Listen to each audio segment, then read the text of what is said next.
Bismillahirrahmanirrahim. Ikan sepat, ikan gabus, ikan lele. Tadi bukannya ada yang pakai ikan itu?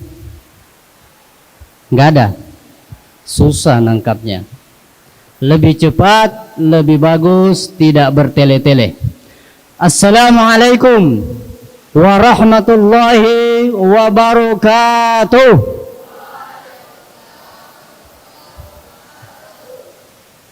Alhamdulillah, alhamdulillahilladzi ja'ala syahra ramadhana syahrus siyam fiha lailatun khairum min alfi syahr.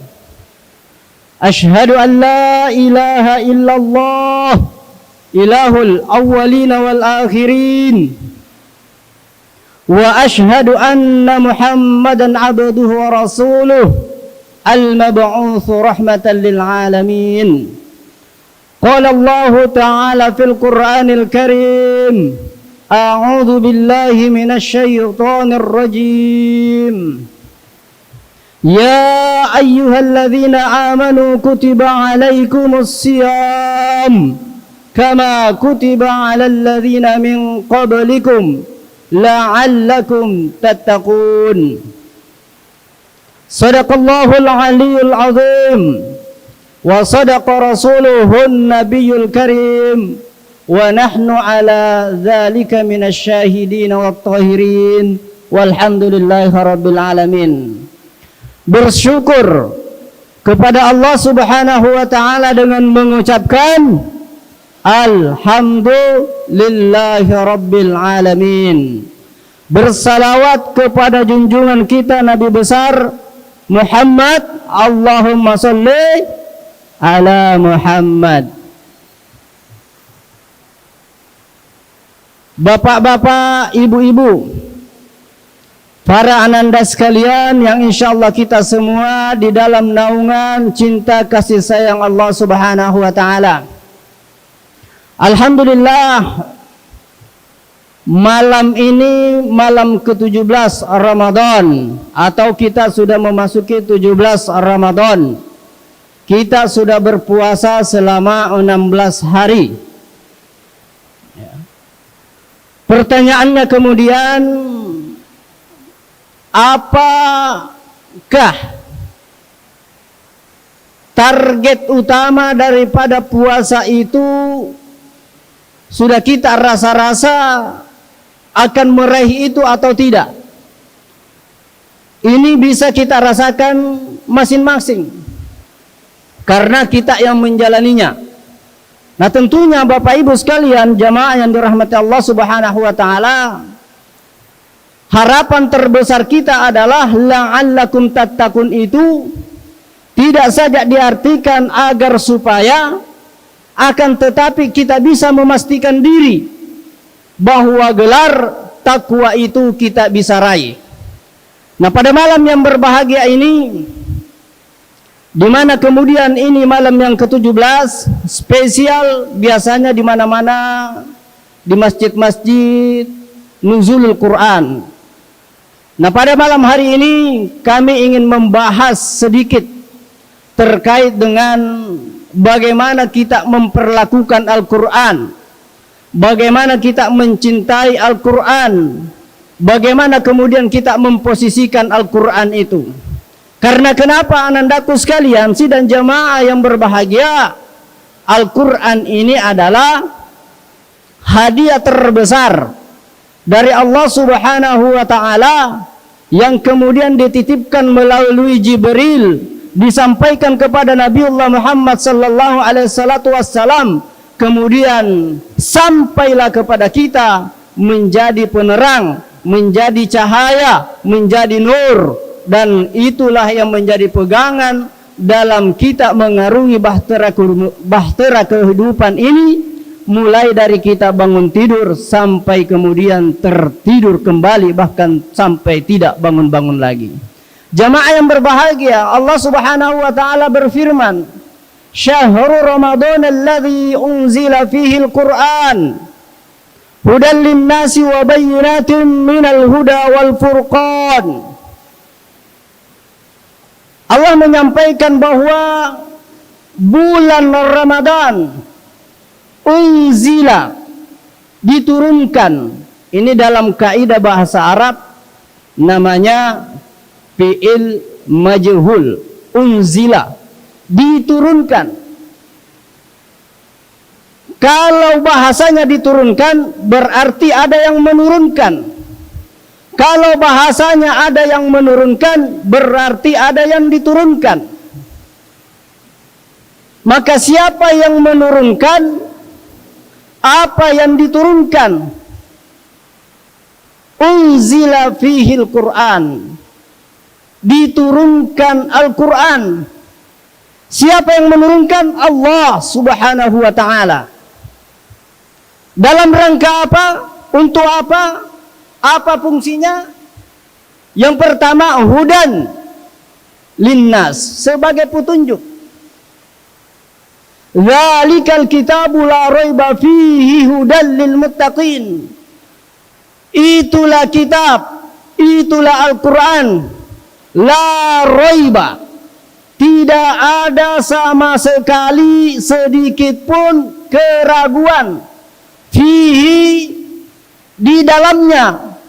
Apa yang tertulis di dalam, apa yang ada di dalam Al-Quran, la raiba, tidak ada sedikit pun keraguan di dalamnya. Hudan lil muttaqin, petunjuk bagi orang-orang yang bertakwa. Yang kedua, wabayyinatin, sebagai sistem penjelas yang menjelaskan mana yang baik, mana yang buruk, mana yang benar, mana yang salah, ke jalan mana harus kita berjalan, ke tempat mana yang harus kita tempuh, dijelaskan detail di dalam Al-Quran. Wa bayyinatin minal huda wal furqan. Nah, Bapak Ibu sekalian yang dirahmati Allah subhanahu wa ta'ala, pertanyaannya kemudian, sudahkah kita menjadikan Al-Quran ini benar-benar sebagai petunjuk, benar-benar sebagai tuntunan? Jangan sampai hanya menjadi tontonan, jangan sampai hanya menjadi hiasan yang menghiasi rak-rak yang ada di dalam rumah-rumah kita. Sejak dibeli tidak pernah dibuka plastiknya, sehingga kemudian kondisinya baru. Ada baiknya, tapi kemudian Al-Quran itu, ya namanya saja Quran. Quran itu artinya dibaca, bacaan. Maka dia akan dinamakan Al-Quran kalau kita baca. Maka diantara kewajiban kita Bapak Ibu sekalian dalam menyikapi ini Al-Quran, yang pertama adalah mempelajarinya. Man ta'allama Al-Quran wa 'allamahu. Barang siapa man ta'allama Al-Quran khairukum man ta'allama Al-Quran wa 'allamahu, bahwa sebaik-baik kalian adalah orang yang mempelajari Al-Quran dan mengajarkannya. Jadi siapa yang belajar Quran kemudian kelak diajarkan, maka otomatis dia menjadi orang terbaik, orang baik. Jelas dalilnya, jelas hadisnya. Khairukum, sebaik-baik di antara kamu, man ta'allama Al-Quran wa 'allamahu, yang belajar Al-Quran dan yang mengajarkannya. Kenapa kita harus belajar? Karena kita harus memahami. Bagaimana kita bisa membaca Quran kalau kita tidak pelajari? Apatah lagi lidah-lidah kita ini bukan lidah Arab. Lidah-lidah kita ini berbeda-beda, berasal dari suku yang berbeda-beda, yang mana kemudian penyebutan hurufnya kadang-kadang berbeda-beda juga. Mestinya idza zulzilatil ardu zilzalaha, bacanya ijajul jilatil ardu jiljalaha, atau isasul silatil ardu silsalaha. Itu karena tidak dipelajari bagaimana cara membacanya, bagaimana makharijul hurufnya, bagaimana tajwidnya, bagaimana tahsinnya. Karena salah huruf saja salah artinya. Kemudian yang kedua, kita harus paham artinya. Kenapa? Supaya ketika imam, ya kita dengarkan imam kita luar biasa bacaannya, seolah-olah kita berada di belakang Imam Syekh Abdurrahman As-Sudais. Alhamdulillahi Rabbil Alamin. Wah, itu rasa-rasanya tidak mau ruku. Enak bacaannya. Luar biasa kalau kemudian kita juga paham maknanya. Sehingga kemudian kita tidak merenung, tidak menghayal kemana-mana. Mengikuti serta apa yang dibaca oleh sang imam, merenungi artinya. Kemudian yang ketiga adalah tentunya mengamalkannya.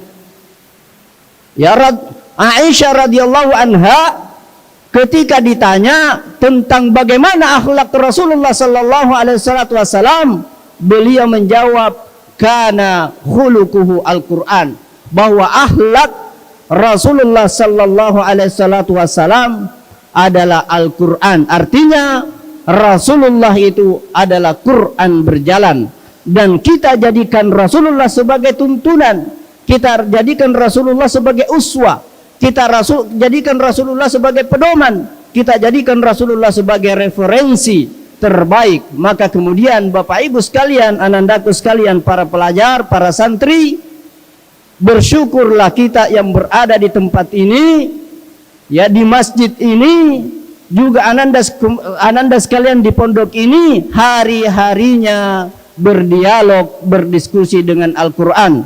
Semoga kita termasuk orang-orang yang cinta Al-Quran, yang kelak kita dimatikan bersama Al-Quran, dibangkitkan pun bersama Al-Quran, yang tentunya akan disandingkan dengan Nabiullah Muhammad sallallahu alaihi wasallam. Iqra'il Quran fa innahu ya'ti yaumal qiyamati li ashabihi aw liman qara'ahu. Bacalah Al-Quran, karena kelak dia akan datang memberi syafaat kepada para sahabatnya, kepada para yang membacanya. Cukup sekian yang bisa kami sampaikan. Pasti ada khilaf, pasti ada salah. Kembang melati sungguhlah indah, di taman jadi hiasan, harum kemenangan tercium sudah. Kalau ada salah dan khilaf di antara kita, mari saling memaafkan. Al-afwa minkum, al-haqqu min rabbik, fala takunanna minal mumtarin. Es durian, es selasi, es cincau. Cukup sekian, terima kasih, thank you. Assalamualaikum warahmatullahi wabarakatuh.